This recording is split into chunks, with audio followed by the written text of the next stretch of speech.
Raider Nation, what's going on? This is the Raiders Report. My name is Mitchell Renz. Please follow me on Twitter, at MitchellRenz365. I got some awesome Raiders news for you guys. First one up there on the board. The Raiders have spent $172 million already on their Las Vegas stadium, and it's fairly easy to see the progress made by the 450 hard-working construction workers who are on site of the $1.8 billion football stadium. The 65,000-seat indoor stadium that's being built in Vegas is for your Oakland Raiders. 450 people can get a lot of stuff done, so imagine how much will get done when there's 1,500 workers there at its peak next year. As of in mid-May, more than 11% of the concrete has been poured, more than 35,000 double truckloads have been excavated, and more than 200 cranes, some capable of lifting more than 1,000 tons and reaching more than 600 feet high, will soon be on the site. The Raiders recently reported the team has spent $172.4 million, or 19% of its commitment, on the stadium project. Another $43.6 million, or 22% of the total commitment, has been paid by the NFL's G4 loan program, and $30.6 million, or 4% of the public's $750 million contribution, has been spent to date. The stadium is scheduled to be completed in 2 years in time for the 2020 NFL season. Looks like I know where I'm visiting Vegas. Well, who else wants to visit Vegas with me? One man Wolfpack? I hope not. All right, second news bit I got for you guys. Keep following Irvin everywhere. I love to hear this because Arden Key was a guy who, there's a lot of question marks around him. And when a team drafts a player with sky-high upside but with other looming question, the first thing you hope to see is the dedication both on and off the field as a rookie. Fortunately, it seems that Oakland Raiders third-round pick Arden Key is impressing at least one of his teammates early in his career. With rookie camp and the start of OTAs now in the books, the former LSU star has earned the praise of veteran Bruce Irvin, who has had nothing but positive things to say about him. When speaking to ESPN's Adam Schefter, Irvin revealed that the rookie has essentially followed him everywhere and shown that he's willing to put in the work. Irvin had this to say: "I see Arden every day. He sits next to me. He keeps Khalil's seat warm while Khalil ain't there. From what I see so far, he's a young kid. You know, everybody makes mistakes. I'm walking testament of that. He's coming in here. He's ready. He's willing to work. He's asking questions. He follows me everywhere." And I think people don't realize how talented a guy like Arden Key can be. I mean, you look right there in 2016, 11 sacks. I mean, that's absolutely bananas to me, especially when you think about how long a college football season is. And then he had that 2017 year as a junior. He kind of fell off a little bit, but 20 sacks in 31 games for a kid in college. Arden Key's a stud, first-round talent, and if he can live up to that, Raiders got a steal. Next news I got for you guys: Scripps Spelling Bee. What? Nah, Raiders host their own spelling bee, and this is awesome, man. I love to see this kind of stuff because it's fun. I mean, who doesn't like to spell? I mean, even though I will be honest, was not much of a speller in high school. So the Scripps National Spelling Bee, for those of you that don't know, is an annual spelling bee held in the U.S. The event takes place in Washington, D.C. after Memorial Weekend. So the Raiders thought it'd be fun with their own little spelling bee. The word that had to be spelled, or I guess name, Giacomini. Yes, the last name of Raiders offensive tackle, Brino Giacomini. Can I use it in a sentence? Producer Lena, will you please roll the Raiders spelling bee video of Brino Giacomini? Brino Giacomini, tackle, Oakland Raiders.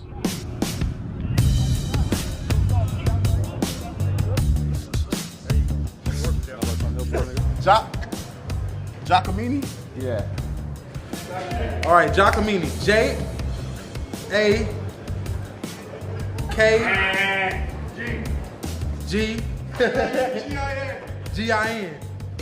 With an apostrophe, Giacomini. Giacomini. Giacomini.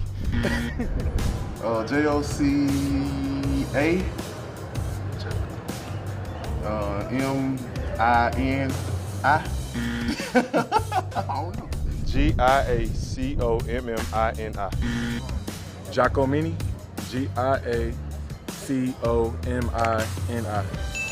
You're the winner. Let's go, man. Welcome back, and like I said, you guys can follow me on Twitter, at MitchellRenz365. It's a little bit easier to spell, I promise, and it's right there below. Also, remember to like Oakland Raiders by Chat Sports on Facebook so you know exactly when I go live. And, oh yeah, one more thing. We got a new YouTube channel. So for all you diehard Raider fans, don't be afraid to check that out down there. Subscribe at chatsports.com/RaidersTV, or you just type in Oakland Raiders on Chat Sports. I guarantee it'll show up there. So, guys, we talk a lot of news, talk a lot of rumors. Now you got to understand my Raiders rumor scale. 0 Chucky heads, tuck rule, tuck that. Not going to happen. 1 Chucky head, small shred of truth. 2 Chucky heads, people are talking 50-50. 3 Chucky heads, pretty likely. I like to think 75% chance this rumor is going to happen. And then 4 Chucky heads, believe it, baby, 100% this rumor is going to happen. So let's get into some of those rumors. The Raiders linemen are overweight. This is not what I wanted to hear. And 4 Chucky heads, believe it, baby. So we had 5 offensive linemen who were between 30 and 40 pounds heavier than when they left the facility last season.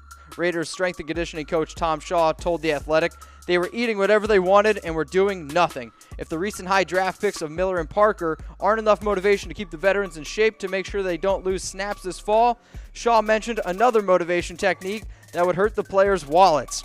It's $665 per pound per practice, and we can find them twice a week, so that's $12,000 if you're 10 pounds over, Shaw continued. I can buy a new truck. Gruden is having the players work with Shaw for more than 3 out of the 4 hours of instruction time allowed per practice sessions during spring. Normally, the teams would spend about 45 minutes with the strength coach. With the right steps in place, it seems the offensive line will be in peak shape in no time. Sounds like lunch has been canceled due to lack of hustle in Oakland. Deal with it. Next rumor I got coming to you guys up on the board, Obi. He's going to be 3rd string. This one, for me, is a little bit of a stretch. That's why I'm going to give it 1 Chucky head, small shred of truth. During the 2017 NFL Combine or 2017 draft, the Oakland Raiders made Obi Melifonwu their 2nd-round pick. Blessed with incredible athletic ability, the hope was that he could come in as a rookie and make serious contribution in the secondary. That was a weakness for the team last season. However, Obi battled with an ankle injury first that landed him on the injury reserve, and then he came back mid-season, then tried out at cornerback, but then had a hip injury and surgery would end his season. He is just starting to get back on the field with his teammates. This past week, Obi was actually participating in OTAs after sitting out in the 1st round, but he was nowhere to be seen in terms of him working with a 2nd or 1st team unit. In fact, Levy Damien from silverandblackpride.com said Obi was working with the 3rd team. As he tries to work his way back up the depth chart, it's going to take a lot for Obi to work his way up to being a starter, as he found himself in head coach John Gruden's doghouse after not participating 2 weeks ago in the 1st round of OTAs. But he will be at least a 2nd string guy, I think, coming to the start of the season. At least that's my personal opinion. Way too much talent there. Next rumor I got coming to you up on the board. Gareon Conley looks great at OTAs. This is a guy who I talked about last week. I'm giving this one 3 Chucky heads, pretty likely. So I believe the hype around Conley more than I believe the hype around Doug Martin, that's for sure. And Conley's the guy that I mentioned last week on the Raiders Report as being a breakout player for 2018, and he's showing some flashes at OTAs. Gruden said after an OTA session this week, yeah, it's great to see Conley out there. We're counting on him. We needed him. Conley is special. He's a top pick in this draft for a reason. I think from a confidence standpoint, he needs to get some work out in here. SB Nation writer Levy Damien also said Conley looks good. Gareon Conley, in quotes, is finally healthy and looks quite impressive. He will be shadowing receivers all over the field. At one point, a quarterback's coach came over to the defensive backs at the sideline nearby and was raving about Conley. So, guys, I wanted to just show you real quick some of Gareon Conley's Ohio State stats. I mean, this was a guy who was an elite player, especially in 2015 and 2016. Don't let the tackles fool you there. I mean, 4 interceptions, 8 pass breakups. Those are some elite stats. And, yeah, teams are staying away from him because he's a legit corner. There's a reason why he was drafted so high, especially in that 1st round. Let's get into that next bit of rumors I got for you. Jordy Nelson was the Oakland Raiders' biggest offseason mistake. You're going to have to find out after a word from our sponsor, Mizzen and Main.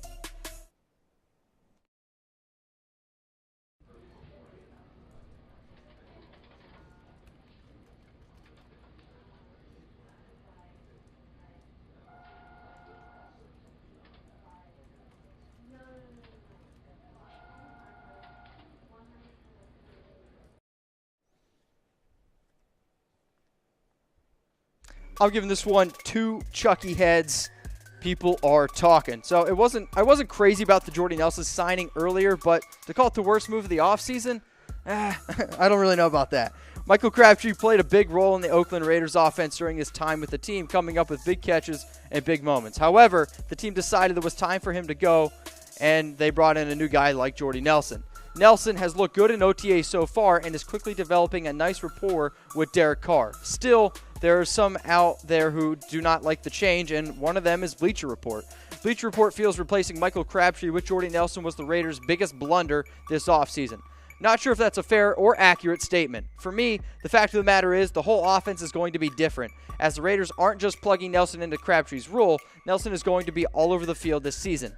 Nelson might not fill up the stat sheet, but he will make a bigger impact in the locker room and opening up holes in the offense. But guys, I want to know from you, here's a little reaction poll. Was Jordy Nelson the biggest offseason mistake that the Oakland Raiders made? So if you think that's a no doubt, yes, give me a heart. If no, throw up a like, maybe comment down there what you think the actual biggest mistake was. I would definitely appreciate it.